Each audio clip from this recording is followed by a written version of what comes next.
নমস্কার, CNN24 শিলচর চ্যানেলে আপনাদেরকে স্বাগত। দর্শক বন্ধুরা, আপনারা জানেন যে CNN24 শিলচর চ্যানেল সর্বদা ভিন্ন স্বাদের অনুষ্ঠানগুলো পরিবেশন করে থাকে এবং আমাদের একটাই প্রচেষ্টা থাকে সবসময় যে সমাজের বিভিন্ন বর্গের যারা পার্সোনালিটি আছেন, যারা সেলিব্রিটি আছেন, ওনাদেরকে আপনাদের সামনে প্রস্তুত করি, তুলে ধরি, ওনাদের ব্যাপারে জানি। তো এরকমই এক ভিন্ন স্বাদের প্রোগ্রাম নিয়ে আজকে আপনাদের সামনে আমরা হাজির হয়েছি। আমাদের এই অনুষ্ঠানটি যে শীর্ষক হচ্ছে অনলাইন জার্নি। অনলাইন জার্নি বলতে আপনারা হয়তো বুঝতে পারছেন যে পুরো ব্যাপারটাই অনলাইন। একদমই সত্যি তাই। আমাদের এই বরাক উপত্যকায় অনেকেই আছেন যারা এই অনলাইন প্রেজেন্সটাকে ইউজ করে আজকে সফলতার শিখরে পৌঁছে গেছেন।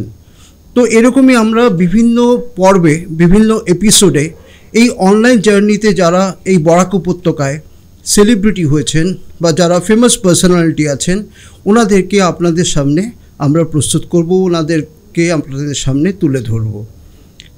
আজকে আমরা এই পর্বে যাকে আমরা আমাদের মধ্যে পেয়েছি, তিনি এই বরাক উপত্যকার ব্লগারদের মধ্যে একজন উজ্জ্বল ব্যক্তিত্ব। তিনি এই বরাক উপত্যকার প্রথম ব্লগার হিসেবে ফেসবুকে 1 মিলিয়ন ফলোয়ার্স পেয়েছেন।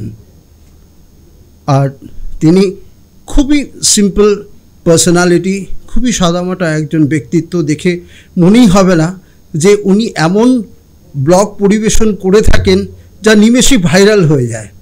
সবাই এটা একভাবে দেখতে থাকে এবং খুব আগ্রহ সহকারে দেখতে থাকে।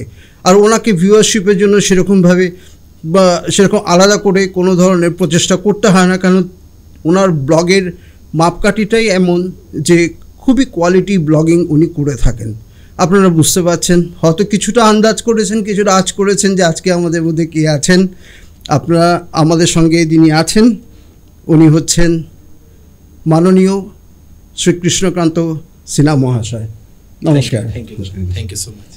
আজকে আপনাকে CNN24 শিলচর চ্যানেলের স্টুডিওতে আপনাকে স্বাগত। আপনাকে অশেষ ধন্যবাদ আমাকে CNN24 ডাকার জন্য। অনেকবারও আসার ইচ্ছা ছিল, আজকে আপনি সেটা সেই আমন্ত্রণ দিয়ে আমাকে ডেকেছেন, তার জন্য অশেষ ধন্যবাদ আপনাকে। আমরা প্রথমেই দর্শক বন্ধুরা চলে যাব ওনার উনি যে স্ক্রিপ্ট করেছেন, উনি যে এই যে সাকসেস স্টোরিটা তৈরি করেছেন। এবং আমরা আজকে সবাই জানি যে যখনই কোনো ব্লগারের কথা ওঠে তখন কৃষ্ণকান্তদার নামটা প্রথম উঠে আসে। আমাদের এটা সবাই জানেন এবং আমরা এটা মানিও যে উনি আজকে একটা সফলতা, একটা শিখরে পৌঁছেছেন। তো কৃষ্ণকান্তদা, আপনাকে আমাদের প্রথম প্রশ্ন যেটা জানতে চাইব যে আপনি কখন চিন্তা করলেন যে আপনি ব্লগার হবেন, আর আপনার আগের প্রফেশনটা কী ছিল এবং ওটা ছেড়ে কী করে আপনি এই অনলাইন জার্নিতে আপনি পা রাখলেন? তো 2007 আমি একটা প্রাইভেট কোম্পানিতে কাজ করা শুরু করে দিই। তো সে সময় আমার বেতন ছিল 2100 পার ডে, মাসিক। পার ডে ছিল 70 টাকা। তো সে সময় আসা যাওয়ায় খরচ আমার 40 টাকা খরচ হয়ে যেত। 30 টাকার জন্য আমি প্রতিদিন কাবুগঞ্জ থেকে শিলচর আসা যাওয়া করতাম। তো সে সময় আমার সেই টাকাটাই হতো না। আর সে সময় আমার মনে একটা জিনিস ছিল যে কিভাবে আমি যদি আফটার 7 সন্ধ্যাবেলা 7টার পরে আমি কিভাবে কোনো একটা যদি রোজগার করতে পারি। তো তার জন্য আমি কি করতাম, হসপিটাল রোডে একজন দাদা ছিলেন, ওনার সাইবার ক্যাফে ছিল। তো সেখানে আমি প্রতিদিন 20 টাকায় 1 ঘন্টা সেখানে স্পেন্ড করতাম আর গুগলে সার্চ করতাম how to earn money online. তো ফ্রম 2007, তো সেই সময় থেকে অনেকগুলো অনলাইনে কাজ করেছি, কিন্তু কোনোটাই সফল হয়নি। তো সে সময় আমি ধীরে ধীরে করে শিখতে থাকি আর কি এইসব ব্যাপারে। তো শিখতে শুধু দেখছি, শিখছি। তো আমি 2012 সে সময় জানলাম যে ইউটিউব একটা প্ল্যাটফর্ম আছে। আগে তো ইউটিউবে শুধু ভিডিও দেখতাম। তো ইউটিউবের সেই প্ল্যাটফর্ম থেকে একজন ব্যক্তি উনি ভিডিও বানিয়ে বলেছিলেন যে ইউটিউব থেকে ইনকাম করা যায় যদি আচ্ছা। ইউটিউবে ভিডিও বানিয়ে দেওয়া হয়। আচ্ছা, তো সেটাই হচ্ছে শুরুয়াত। দেখলেন দর্শক বন্ধুরা, যে বলা হয় না যে একবার না পারিলে দেখো শতবার। তো উনি নিজে বলছেন এবং ওনার কাছ থেকে আমরা জানতে পারছি যে উনি অনেক ধরনের প্রচেষ্টা করেছেন। এই সকালের চাকরিটার পরে চেষ্টা করেছেন, তারপরে উনি এই জায়গাটাতে পৌঁছলেন। তো কৃষ্ণকান্ত দা, আমাদের খুব জানতে ইচ্ছে করছে একটা ব্যাপারে, যখন আপনি ব্লগিংটা শুরু করলেন তখন আপনার গার্জিয়ান বা আপনার প্রতিবেশীরা সবাইকে কখনো আপনাকে জিজ্ঞেস করেনি এইসব তো করছেন কিন্তু এতে কি লাইফ চলবে? হ্যাঁ, এটা মানে এমন হয়েছিল, প্রথম আমি ব্লগিং শুরু করিনি। প্রথম আমার হিন্দি একটা চ্যানেল ফার্স্ট আমি স্টার্ট করেছিলাম। সেটা শুরু হয়েছিল আমি প্রথম 2012-এর আমি মার্চ মাসে শুরু করেছিলাম। তারপরে সেটা চ্যানেল ড্রপ, মানে আমি কাজ করে সেটাতে ভিউজ আসছে না। তো আমার মাইন্ডে একটাই চিন্তা ছিল যে আমি কি করে এটা ভিউজ বাড়াবো। তো 2012 থেকে আমি শুধু দেখতেই আছি, কাজ করছি, ভিডিও আপলোড করছি, এদিকের ভিডিও। আর সে সময় এমন একটা যুগ, সেই সময়টা আমি বলবো, সে সময় এটা কোন সালের কথা? 2012-এর কথা, 2012-13 সামথিং। তো সে সময় আমাদের কাছে ভালো ফোনই ছিল না যেটাতে ক্যামেরা ভালো হয়, একদম সেটাই সব থেকে বড় ইয়ে। আর আমরা যে সময় ইউটিউবে ভিডিও দেখতাম, ভালো ভালো কোয়ালিটির ভিডিও দেখতাম, তো আমার কাছে একটা নোকিয়ার একটা ফ্লিপ করে একটা ছিল একটা মোবাইল, সেই মোবাইল দিয়ে তো একদম জাপসা, সেটা দিয়ে ভিডিও আপলোড করতাম কিন্তু কিছু হতো না। আর এদিকের ভিডিও। তো সে সময় আমি চিন্তা করতে করতে দেখতে আমি অ্যাকচুয়াল স্টার্ট করেছি 2016-এর লাস্ট নভেম্বর মাস সামথিং। আচ্ছা, 2016 নভেম্বর এরকমই সামথিং ছিল। তো সেই সময় আমি আমার হিন্দি চ্যানেলটাতে আমি ভিডিও দেওয়া শুরু করে দিই। ওটা কি শুধু ভিডিও দিতেন, মানে আপনার নিজের শুট করা ভিডিও? নিজের শুট করা ভিডিও। আচ্ছা, মানে কি ধরনের খবরের মতো পরিবেশন করতেন নাকি খবর বলতে টপিক নিয়ে কথা বলতেন? এরকম যে কোনো একটা টপিক নিয়ে কথা বলতাম। আর সেটাতে একটু আমার ভিউজ এসেছিল যে সময় নোটবন্দি হয়েছিল। আচ্ছা, হ্যাঁ, নোটবন্দি টপিকের উপর একটা ভিডিও করেছিলাম, সেটাতে কিছু না কিছু একটা ভিউজ এসেছিল, প্রায় 200-250 ভিউজ। তো যে সময় 4-5টা ভিউজ আসতো, শুধু আমি দেখতাম একটু পরে ভিউজ আসছে কিনা। সে সময় সেই 200-250 ভিউজ আসা মানে বিরাট বড় একটা ব্যাপার। তো আমি সে সময় চিন্তা করলাম যে হিন্দি ভাষাটাই আমার জন্য, আমি মনে করলাম না হিন্দিতে আমি করব। আচ্ছা, আর সে সময় থেকে আমি বই পড়া শুরু করে দিই হিন্দি, যাতে আমার হিন্দি ফ্লুয়েন্সিটা ক্লিয়ার হোক। আচ্ছা, তো সে সময় থেকে আমি রেগুলারলি আমার হিন্দি চ্যানেলটা শুরু করি, এবং হিন্দিটাতে করতে আমি একটা ডাইরেক্ট সেলিং কোম্পানিতে কাজ করলাম। ডাইরেক্ট সেলিং করতে সেখানে আমাদেরকে সেলস টেকনিকগুলো শেখানো হয়েছিল। তো এই সেলস টেকনিক আমি যেগুলো আমাকে ট্রেনিং দেওয়া হতো, সেইগুলো আমি আবার প্র্যাকটিস করে সেটা ভিডিও করে আমি আবার ছেড়ে দিতাম আর কি ইউটিউবে। আচ্ছা, তো সেখান থেকে আমার সেই সেলস ট্রেনিং এর ভিডিও আমার চলতে থাকে ফ্রম 2017 রেগুলারলি। আচ্ছা, শুধু এই সেলস ট্রেনিং এর মানে মডেলগুলো আপনি আপলোড করতেন? শুধু সেলস, কিভাবে সেলস সব কিছু বুঝতে পেরেছি। ওটাকে একটা আপনি ইয়নার ধরে আপনি ওটাকে শুরু করলেন। ওকে, আচ্ছা, আমার একটা জিনিস আপনার কাছে জানতে ইচ্ছে করে, যেহেতু আপনি মানে ভিউয়ারশিপের কথা বলছিলেন যে ওইটাতে 250 ভিউয়ার্স ছিল, এখন তো আপনি একজন সাকসেসফুল ব্লগার হিসেবে প্রতিষ্ঠিত এই উপত্যকায়। তো আপনার কি এরকম কখনো মনে হচ্ছে যে রাতে ঘুম ভেঙে গেছে, আর ঘুম থেকে বা আপনি ভোরবেলা উঠেছেন, উঠিয়ে আগে মোবাইলটা দেখছেন যে ভিউয়ার্স কত এলো? এটা প্রথম আচ্ছা, এখন আপনি এই জিনিসটা করেন না, মানে এখন একদম শান্তিতে থাকেন যে জানেন যে আপনার ভিউয়ার্সটা কিছু না কিছু আসবে, আর মানে এত মানে ইয়ে নেই আর কি, এগারনেসটা নেই যে আসতেই লাগবে, যা আসবে এনাফ আমি মনে করি। চাহে 10,000 হোক, চাহে 1 লক্ষ হোক, চাহে 10 লক্ষ হোক, যেটাই আসবে ইটস সাফিসিয়েন্ট ফর মি এখন। আচ্ছা, এরকম কি কখনো হয়েছে কৃষ্ণকান্ত দা যে আপনি মানে এরকম কোনো ফেজ যে আপনি আপলোড করছেন বিভিন্ন প্ল্যাটফর্মে, সোশ্যাল মিডিয়া প্ল্যাটফর্মে, কিন্তু আপনার ভিউয়ার্স আসছে না? মানে এরকম কি কখনো ফেজ এসছে যে হচ্ছে না, মানে ভিউয়ার্সটা যেরকম আপনি চাইছেন, যেই জায়গাটাতে গেলে আপনার অবজেক্টিভ একটা আছে, ধরুন যে আমার 10,000 ভিউয়ার্স দরকার বা 50,000 ভিউয়ার্স দরকার, বাট আপনি কোয়ালিটি কন্টেন্ট দিচ্ছেন কিন্তু ভিউয়ার্স আসছে? এটা তো আমি বললাম না আপনাকে স্যার, যে সময় আমি হিন্দি ট্রেনিং ভিডিও বানাতাম, তো সারা রাত্র প্রথম তো সারাটা দিন আমি রিসার্চ করতাম, বই পড়তাম, গুগল রিসার্চ করে কন্টেন্ট আমি ক্রিয়েট করতাম। তারপরে সন্ধ্যাবেলা 8টার পর আমি সেটাকে রেকর্ড করতাম। রেকর্ড করার পরে খাওয়া দাওয়া শেষ করে 9টা সাড়ে 9টা থেকে আমি বসতাম, এডিটিং করে সব কিছু করে আমি সেটা রাত্রিবেলা 1টা-2টা আমি একটা ভিডিও এডিটিং করতে, তো 2টা-3টা নাগাদ এরকম বাজতো। তারপরে সেটাকে আবার আপলোড করে দিয়ে আমি টাইমিং দিয়ে দিতাম যে সকালবেলা 7টার সময় আপলোড হবে। তো সারাটা দিন এত পরিশ্রম করার পরে যে সময় সকালবেলা আপলোড করলাম, বিকালবেলা দেখছি, দুপুরবেলা দেখছি, এটা থাকতো আর কি। সে সময় দেখতাম 1000 আসছে, 700 আসছে, সে সময় হতো আর কি। তো জেনারেলি এইসব জিনিসগুলো আমার দূর হয়। আমি কিছু ট্রেনিং করে নিই। আমি ডক্টর বিবেক বিন্দ্রার কাছে একবার ট্রেনিং করেছিলাম আর কি। আচ্ছা আচ্ছা। সে সময় উনি একটা কথা বলেছিলেন যে কোনো একটা, চাহে সেটা ব্যবসায়ী হোক, কোনো একটা বিজনেসই হোক, কোনো একটা আপনি ইউটিউব চ্যানেলই চালান, আপনাকে সময় দিতে লাগবে।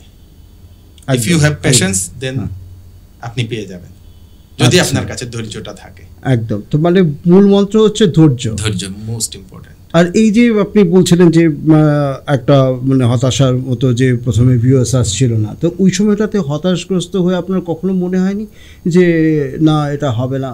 না, এটা যদি আমি যদি সে সময় বই যদি পড়তাম না, তো সে সময় আমি ছেড়েই দিতাম আমি প্ল্যাটফর্ম।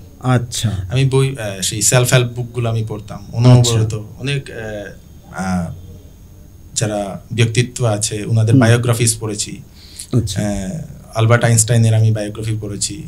তারপরে আপনার থমাস আলভা এডিসন, ওনার বায়োগ্রাফিটা পড়ার পরে আমার মনে অনেক কিছু চেঞ্জেস এসেছে ওনার বায়োগ্রাফিটা পড়ার পরে।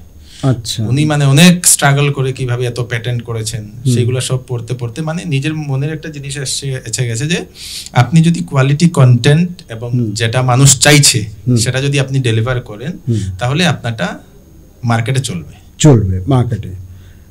দর্শক বন্ধুরা, আপনারা দেখতে পাচ্ছেন, শুনতে পাচ্ছেন যে কৃষ্ণকান্তদার কি প্রচণ্ড অক্লান্ত পরিশ্রম করে আজকে এই জায়গাটাতে প্রতিষ্ঠিত হয়েছেন। তো এরকম অনেক অজানা কথা আমরা কৃষ্ণদার কাছ থেকে জানবো এই পর্বে। দাদা, আপনার কাছে একটা কোশ্চেন আছে যে কখনো কি এই যে একটা অনলাইন জগতের যে একটা প্রেশার তো থাকে নিজেদের উপরে, কারণ আমাদের নিজেদের একটা অবজেক্টিভ থাকে, গোল থাকে, কখনো কি আপনার এটা মনে হয় যে স্ট্রেসটা বেশি হয়ে যাচ্ছে, একটু লোনলিনেস, একাকিত্ব, বা একটু মানে দূরে সরে থাকবো বা মেডিটেশন করবে, এটাতে কদিন এই জগৎ থেকে একটু দূরে থাকবো? অ্যাকচুয়ালি আমি বিগত আমার 5-6 বছর 7 বছর আমি প্রতিদিন একটু একটু করে যদি পারি টাইম পাই আমি মেডিটেশনটা করে নিই আর কি। সেটা আমরা যে সময় ট্রেনিং করেছিলাম আমাদেরকে শেখানো হয়েছিল যে কাজ করার সময় তোমার কাছে প্রেশার আসবে, অনেক ধরনের টেনশন আসবে, তো সেইগুলোকে কনকার করতে হলে আপনাকে মাইন্ডটাকে একদম ঠান্ডা করে রাখতে লাগবে। অনেক ধরনের ডিফিকাল্টিস আসবে রাস্তাতে।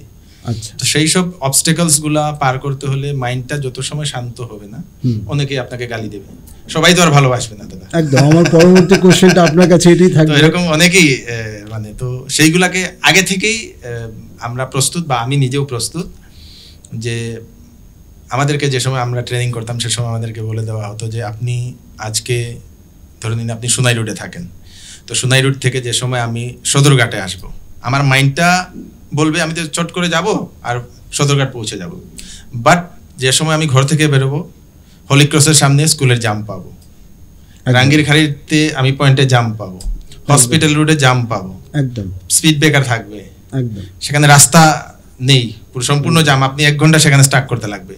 তো লাইফে এই সব সিচুয়েশন গুলা আগে থেকেই আমি প্রস্তুত হয়ে থাকি যে আমি কোনো একটা কাজ করছি, যে সময় আমার অবস্টেকল আসবে সেটাকে পার করে যাওয়াটা, সেটা ধৈর্য এন্ড ডিসিপ্লিন। Very good. এটা একটা শিক্ষণীয় ব্যাপার আমাদের জন্য। আমি এই আপনার এই আনসারের মধ্যেই আমার একটা পরবর্তী কোশ্চেন ছিল, সেটা হচ্ছে যে আপনি সবার তো প্রিয় হতে পারবেন না, কারণ যেহেতু আপনি ব্লগিং করেন, এমন ইস্যু নিয়ে আপনি সমাজের ইস্যুগুলোকে তুলে ধরেন যেটা সবার কাছে এটা গ্রহণযোগ্য হবে না, কেউ আপনার সমালোচকও এটার মধ্যে থাকবে। তো এই সমালোচনা বা এই সমালোচক যারা আপনার হয়ে থাকে, অনলাইনে হোক অফলাইনে হোক, আপনি কিভাবে হ্যান্ডেল করেন এটাকে? মনটাকে ঠান্ডা করে, দিমাগটাকে ঠান্ডা করে। কখনো মনে হয় না যে রেগে গেলাম বা ওকে কিছু জবাব দিতে হবে অনলাইনে? কিছু একটা ইনসিডেন্ট, সেটা কেউ জানে না, আমি বলে দিচ্ছি। 2021-এ আমি কভার করছিলাম সেই দশমীটা। আচ্ছা। বিজয়া দশমী কভার করার সময় আমি গিয়ে পৌঁছে যাই আপনার সেই সদরঘাটের যে বিসর্জন ঘাট, সেই বিসর্জন ঘাটে পড়েছিলাম। সে সময় আমাকে কয়েকজন আমাদের বন্ধুরা মিলে, আমি বন্ধু বলবো, তো ওনারা খুব মানে অপমান করেছিল আমাকে সবার সামনে। সেখানে আপনাদের এমএলএ ছিলেন, এমপি ছিলেন, সবার সামনে। আচ্ছা। তো খুব মানে, তো আপনার 1 মিনিটের জন্য মাথাটা অন্য জায়গায় চলে গিয়েছিল, যেহেতু বই পড়তাম। আচ্ছা। তো সে সময় আমাদেরকে বলা হতো যে বইগুলো পড়তে পড়তে আমরা শিখেছি যে তোমাকে অনেক মানুষ গালি দেবে, সামনাসামনি গালি দেবে, তো সে সময় তুমি যদি মাথা ঠান্ডা না করো তুমি শেষ। একদম একদম। সে আমাদেরকে একটা কাহিনী আমাদেরকে বলা হতো, ধরে নিন কেউ আপনাকে গালি দিল, আমি খারাপ পাবেন না দর্শকদের জন্য, বললো এই সুরের বাচ্চা, সে সময় আপনি যদি হাতের এইগুলা বাঁচ করে, শার্টটা বাঁচ করে যদি আপনি সে সময় যদি গেলেন, তা আপনি কি হলেন? হয়ে গেলেন। আর যদি আপনি নর্মাল ভাবে থাকলেন তো আপনি নেই, আপনি সাধারণ মানুষ। মানে নিজেকে শান্ত রাখা, বুঝতে পেরেছি, এটাই মেইন। এটার মধ্যে আমাদেরকে বলা হতো গালি কা জবাব তালি সে দো। কেউ গালি দিচ্ছে, গালি কা জবাব তালি সে দো। ওয়ান্ডারফুল দাদা। আপনি শুরু করলেন 2016, যেটা আপনি বললেন, আর আজকে 2025, কতটা চেঞ্জ হয়েছে এই অনলাইন জগৎ? অনলাইন জগতে সব থেকে বেশি চেঞ্জ হচ্ছে আপনাদের ইনকাম স্ট্রাকচারটা। তো আমরা যে সময় প্রথম শুরু করতাম আমাদের ইনকাম খুব ভালো ছিল অনলাইনে, চাहे সেটা ইউটিউব বলুন, আপনি ফেসবুক বলুন, দুটো প্ল্যাটফর্মে ইনকাম দেওয়া হয়। তো এখন আমরা যতটুকু আমরা আগে ইনকাম করতাম সেই ইনকামটা এখন ড্রপ করে 10% হয়ে গেছে। আচ্ছা, মানে আগে যা করতেন তার 10% এখন পাচ্ছেন? এটা কারণটা আমি বলে দিচ্ছি। জিও যে সময় আপনার ফ্রি অফ কস্ট যে সময় দেওয়া শুরু করে, সে সময় থেকে অনলাইন জগতে মানুষের কাজ করার লোকের সংখ্যা বেড়ে গেছে। তো আগে ছিল আপনারা তো জানেন টিভি ইয়ে করতে হলে অ্যাডভার্টাইজমেন্টের উপরে টাকা হয়। তো আগে লিমিটেড কন্টেন্ট ক্রিয়েটর ছিল যাদের কাছে অ্যাডভার্টাইজমেন্ট যেত। এখন কন্টেন্ট ক্রিয়েটর বেশি হয়ে গেছে এবং অ্যাডভার্টাইজমেন্টটা সবাইকে একটু একটু দিতে হয়। আগে আমাদের কাছে ধরে নিন একটা ভিডিওতে 4-5টা অ্যাড আসতো, এখন একটা অ্যাড আসে। তো সেটার কারণে আমাদের সেই আর্নিংটা এখন ড্রপ আউট হয়ে এই মানে ধরে নিন 10-20%। বুঝতে পেরেছি। এই মনিটাইজেশনের ব্যাপারটা যেটা আপনি বললেন আর কি, আমি একটা টেকনিক্যাল কোশ্চেন আপনাকে আমি করব। এটা আমাকে অনেকেই, মানে আমরা যখন এই প্রোগ্রামটা শুরু করব বলেছিলাম এবং আপনি আমাদের প্রথম এপিসোডে আসবেন বলেছিলাম, আমাকে এক টুইটার ইউজার আমাকে কোশ্চেন করেছিল যে ওনাকে জিজ্ঞেস করতে আপনাকে স্পেসিফিক্যালি যে আপনি অর্গ্যানিক ভিউয়ারশিপের দিকে বেশি জোর দেন না আপনি মানে পেইড ভিউয়ারশিপের দিকে বেশি জোর দেন? অর্গানিক করার কারণ হচ্ছে যে সময় কোনো একজন কন্টেন্ট ক্রিয়েটার বা যে কেউ হতে পারে, কারো পেজ আছে, কারো ইউটিউব আছে, যে সময় আপনি পেইড করবেন, পেইড করার সঙ্গে সঙ্গে যাকে আপনি পেইড করছেন, ধরে নিন গুগলকে পেইড করছেন বা ফেসবুককে পেইড করছেন, ও জেনে নিয়েছে যে আপনি পেইড করবেন, ও আপনাকে অর্গানিক ভিউজ দেবেই না। ও আপনাকে সব সময় ভিউজ কমিয়ে রাখবে, ও আপনাকে বলবে তুমি টাকা দাও। আর যে সময় একবার কেউ যদি টাকা দিয়ে ভিউজ পেয়ে নেয়, ও সব সময় থাকবে আমি টাকা কিভাবে ভিউজ পাবো। আর সেটার জন্য আপনাকে আবার বারে বারে টাকা দিতে হবে আর কি। তো এটা অনলাইনের নিয়ম। আচ্ছা, এখানে আরেকটা টেকনিক্যাল কোশ্চেন কৃষ্ণকান্ত দা আপনাকে জিজ্ঞেস করবো, যে অনেক ডিজিটাল কন্টেন্ট ক্রিয়েটার আছে যাদেরকে দেখা যায় যে ফলোয়ার্স আছে কম কিন্তু ভিউয়ারশিপ বেশি, আবার উল্টোটাও হয় যে ফলোয়ার্স অনেক আছে ভিউয়ারশিপ কম। তো এই ফলোয়ার্সের সঙ্গে ভিউয়ারশিপের কি কোনো ডিরেক্ট কানেকশন আছে, না এটা মানে কানেকশনও আছে আবার কানেকশনও নেই? দুটার জিনিস হচ্ছে, প্রথম যে কোনো একটা ভিডিও আমরা যে সময় আপলোড করি তো আমাদের ফলোয়ার্সের কাছে পৌঁছিয়ে দেয়, সেটা অ্যালগোরিদম পুরো সেট করা থাকে। যে অ্যালগোরিদম সেট করলাম, আমি প্রথম ভিডিও দিলাম, আমার কতটা ফলোয়ার, সেটার একটা পার্সেন্টেজের কাছে আমার নোটিফিকেশনটা যাবে ভিডিওটা। সেটাতে যদি দেখা যায় যে সেই ভিডিওটাতে রিটেনশন আসছে, মানে একজন ব্যক্তি, আমি 10 মিনিটের ভিডিও আপলোড করলাম, সেটাতে দেখলাম ফেসবুকে অ্যালগোরিদম সেট করে দেয় আর কি, যে তুমি যদি সেই 59 বা 60 সেকেন্ডসের যদি উপরে যদি ভিউজ যদি আসে, মানুষ যদি দেখতে থাকে, তাহলে সেটা কি করবে, সেটা ফেসবুক অটোমেটিক্যালি তার সিস্টেমে ওটা অন্যদের কাছে পৌঁছে দেবে আর কি। সেটাই হচ্ছে অ্যালগোরিদম। আচ্ছা, সেটা শুধু ফেসবুক না, সেটা আপনাদের ইউটিউবের সেম অ্যালগোরিদম। 60 সেকেন্ডস মিনিমাম না, 60 সেকেন্ডসের নয়, সেটা মানে 3 মাস পরে পরে চেঞ্জ হতে থাকে সেটা। আচ্ছা, ওরা অ্যালগোরিদমটাকে আপডেট হয়তো আপনার 20 সেকেন্ডও হলো, 10 সেকেন্ডও হলো, এরকম থাকে আর কি। ওরা সবসময় 3 মাস, আফটার 3 মান্থ ওরা অ্যালগোরিদম চেঞ্জ করতেই থাকে, এই রিটেনশনের অ্যালগোরিদমটা চেঞ্জ করতে থাকে। কিন্তু একটাই জিনিস, রিটেনশনের উপরে ভিউজ আসবে। কৃষ্ণকান্ত দা, এখন যখন আপনি শুরু করেছিলেন বা এখন যে বর্তমানে প্রচুর ডিজিটাল কন্টেন্ট ক্রিয়েটাররা এসে গেছে। তো আপনাকে আমরা দেখে এসেছি ব্লগার হিসেবে। তো এই কন্টেন্ট ক্রিয়েটর যারা ইন্ডিভিজুয়াল কন্টেন্ট ক্রিয়েটর, ধরো নিজেদের ধরুন কন্টেন্ট ক্রিয়েট করছে, তো মানুষের মধ্যে একটা খুব কনফিউশন ইউজ হয় যে যারা কন্টেন্ট ক্রিয়েটার আছে এরাও ব্লগার, আর যারা ব্লগার আছে ওরাও কন্টেন্ট ক্রিয়েটার, বাট দুটো তো আলাদা। বিকজ যিনি ব্লগার আছেন তিনি একটা সামাজিক প্রেক্ষাপট নিয়ে পরিবেশন করে থাকেন ওনার খবরগুলো নানান জিনিসের, আর যিনি কন্টেন্ট ক্রিয়েশন করছেন উনি ওনার পার্সোনাল প্রেফারেন্স দিয়ে উনি ওনার কীভাবে ভিউয়ারশিপ বাড়াবেন বা ফলোয়ার্স বাড়াবেন সেই বেসিসে করছে। তো এটা বিশাল একটা কনফিউশন মানুষের মধ্যে থাকে যে কন্টেন্ট ক্রিয়েটাররাই ব্লগার আর ব্লগাররাই কন্টেন্ট ক্রিয়েটার। না, এটাতে মানে অ্যাকচুয়ালি কোনো ধরনের সোশ্যাল মিডিয়াতে এরকম কোনো ডেফিনেশন দেওয়া হয়নি যে কন্টেন্ট ক্রিয়েটার ব্লগিং করতে পারবে না বা ব্লগিংরা কন্টেন্ট ক্রিয়েটার করতে পারবে না। প্ল্যাটফর্ম দিয়ে দিয়েছে, আপনি যা চাইছেন না তা নাম দিতে পারবেন আর কি। আচ্ছা, যারা তো কন্টেন্ট ক্রিয়েটাররাও আপনার তাহলে কম্পিটিটার্স হয়ে যাচ্ছে। হ্যাঁ, তো আজকে দিনে শিলচরে দাঁড়িয়ে বা শিলচরের বরাক উপত্যকা আপনার তো প্রচুর কম্পিটিটার্স আছে, তো আপনি কিভাবে ওদেরকে হ্যান্ডেল করে আপনি শিখরে আছেন? একটা জিনিস হচ্ছে কম্পিটিশন আমি অন্য কাউকে মনে করি না, আমি নিজেকে নিজের কম্পিটিশন মনে করি। এটার কারণ হচ্ছে আমি প্রতিদিন দেখি যে আমি আজকে কাজটা করলাম সেটা আগামীকালকে কি আরো বেটার করতে পারবো, আগামীকালকে কি আরো কিছু করতে পারবো, কে কি করছে সেটা আমি দেখি না। আচ্ছা, সেজন্য আমি কম্পিটিশন কাউকে মনে করি না।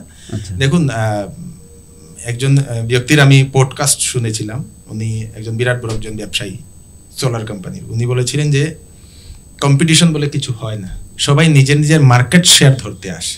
একদম সত্যি কথা। তো আপনি যতটুকু পারছেন ততটুকু মার্কেট শেয়ার ধরে নিন। একদম একদম, there is no competition in this. ওই যেই পার্টিকুলার স্লটটা আছে ওটাকে নিজেকে প্রতিষ্ঠিত করা, ওই শেয়ারটা আপনাকে ধরে রাখতে হবে। আপনি যদি আরো ভালো প্রডিউস করেন তাহলে আপনি আরো শেয়ারটা ভালোভাবে নেবেন।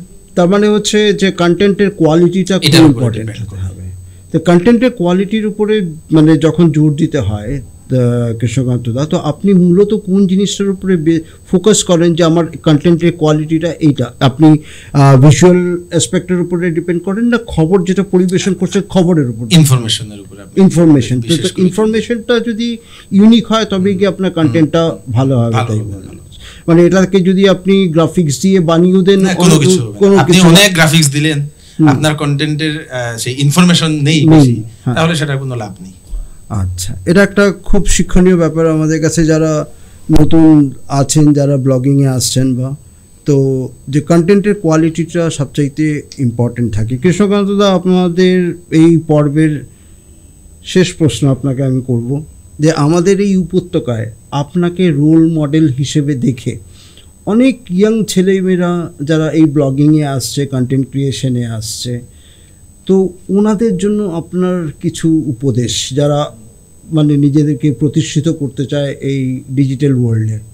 সব থেকে মেইন সমস্যা হলো আপনি জেনে নিন যে যারা এই সোশ্যাল মিডিয়া প্ল্যাটফর্মে যারা আসে, সবার প্রথম তো ওরা ভিউজ পাওয়ার জন্য আসে। সবার প্রথম কিভাবে ভিউজ পাবো, তারপর মনিটাইজেশন অন হলে কিভাবে টাকা পাবো। মনিটাইজেশন অন করতে হলে আমার ভিউজ দরকার। তো প্রথম কোনো একজন ব্যক্তি যে সময় এই সোশ্যাল মিডিয়া প্ল্যাটফর্মে আসে, ওর তো থাকে না এরকম ফলোয়ার। একদম একদম, সে সময় ও মানে এলজাবরা বা জাবরা বলবো আর কি, জাবরা কন্টেন্টের উপরে জোর দেয়।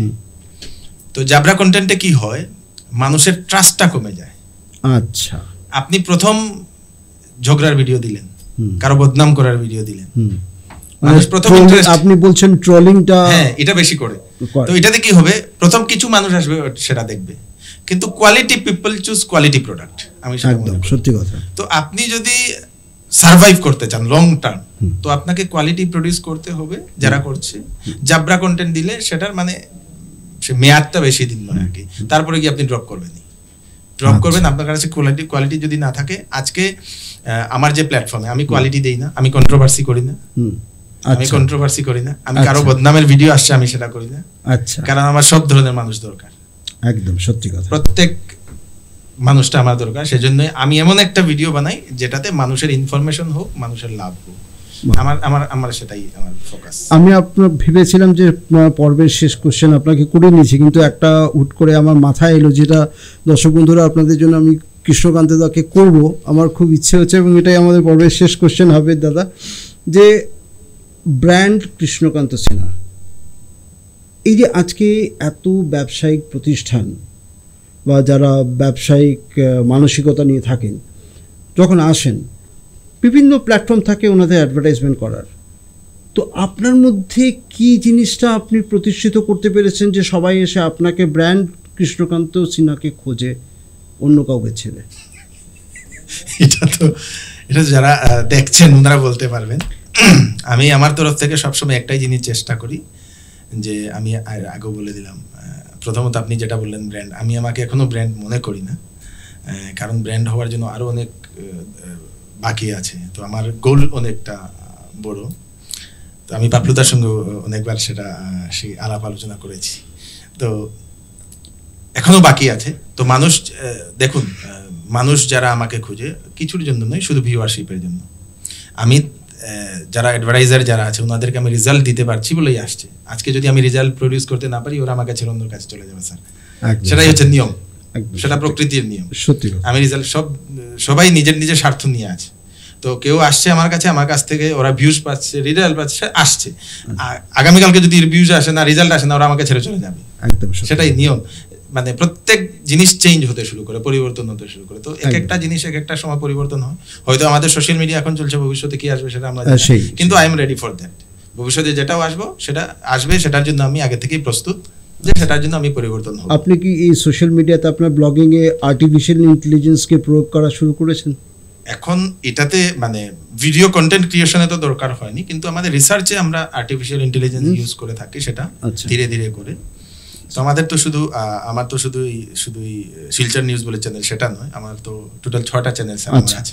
6টা চ্যানেলে আমাদের কন্টেন্ট ক্রিয়েশন অনেকগুলো থাকে, অনেকগুলা আমাদের নাটকের চ্যানেল আছে, তো নিউজ আরও 2টা প্ল্যাটফর্ম আছে। তো সেগুলোতে আমরা ধীরে ধীরে করে আর্টিফিশিয়াল ইন্টেলিজেন্স ইউজ করছি এখন। তো ভবিষ্যতে এখনো যে সময় দরকার হবে সে সময় করবো, কোনো আপত্তি নেই স্যার, আমরা রেডি। কৃষ্ণকান্তদা, একটা জিনিস আমরা খুব লক্ষ্য করছি আজকাল, যে মানে আমাদের অনেকেই মানে এই জায়গাটাতে খুব একটা আনইজি ফিলিং হয়। হয়তো কারোর সঙ্গে বসে দেখছি, ফোনটা শেয়ার করছি, ফোনের স্ক্রিন শেয়ার করছি, তো হঠাৎ করে দেখা গেল যে একটা ভালগার কোনো রিলস এসে গেল, বা কোনো একটা ব্লগ দেখছি যেটার মধ্যে ভালগারিজম থাকছে।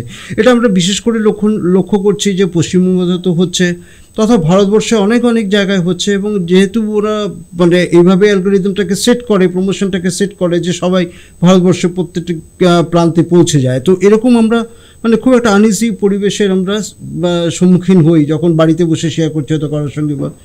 তো এই ভালগারিজম যে এই ব্লগিংয়ে এসছে বা ডিজিটাল এই কন্টেন্ট ক্রিয়েশনে এসছে, এটা নিয়ে আপনি কি বলবেন? বা এটার জন্য আমাদের যারা মানে নতুন ব্লগার্স, ওনাদেরকে কি উপদেশ দেবেন? এর আগেও আমি কয়েকবার আমার যেসব রাত্রিবেলা যে নিউজটা আসে সে সময় আমি বলে দিয়েছিলাম তার ব্যাপারে।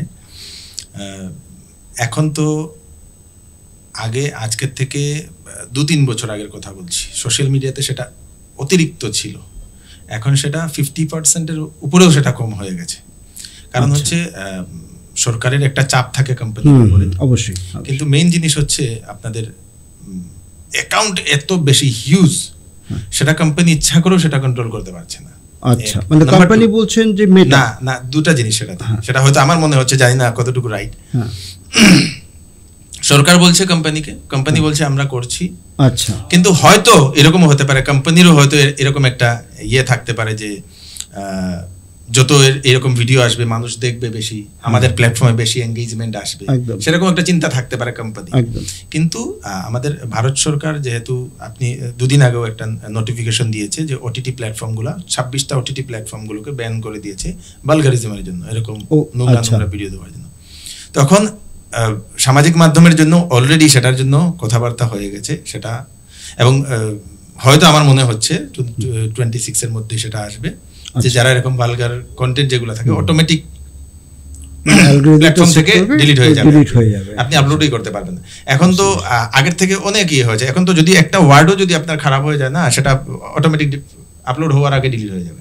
আচ্ছা, সেটা এখন অনেকগুলা চেঞ্জ আসছে। তো যারা বানায় এখন, যারা কন্টেন্ট যারা এরকম বানায়, স্পেশালি আমরা দেখি বাংলাদেশ, পাপলুদা যেটা বলেন বাংলাদেশে খুব, বাংলাদেশে সেটার নেই আর কি, তার আচ্ছা, বাংলাদেশে কোনো ধরনের এরকম এরকম আইন আসে মাপদণ্ড নেই নেই, যে নেই, এটা করতে পারবে নেই। না। তো আচ্ছা। আমাদের এদিকে ইন্ডিয়াতে এখন অনেকটা কম হয়ে গেছে এবং ভবিষ্যতে পুরোপুরি কম হয়ে যাবে, পুরোপুরি আচ্ছা। কম হয়ে যাবে। এবং যারা এরকম করছে তারা ভবিষ্যতে এই কন্টেন্টগুলো পাবেই না, ডিলিট হয়ে যাবে, অটোমেটিক ডিলিট হয়ে যাবে। আচ্ছা, কারণ আমরা তো সেই নাটকের কন্টেন্ট বানাই অনেকগুলো। একদম। তো নাটকের মধ্যে কিছু যদি শব্দ যদি আমাদের ভুল হয়ে যায় বা কোনো একটা সিন যদি ধরে নিন 3 সেকেন্ড 4 সেকেন্ডের কিছু সিন, এই সিনগুলোও ডিটেক্ট করে নেয় এখন, ডিটেক্ট করে ওটা লাল করে দেবে, আর সেটাতে ভিউজ আসবে না বেশি।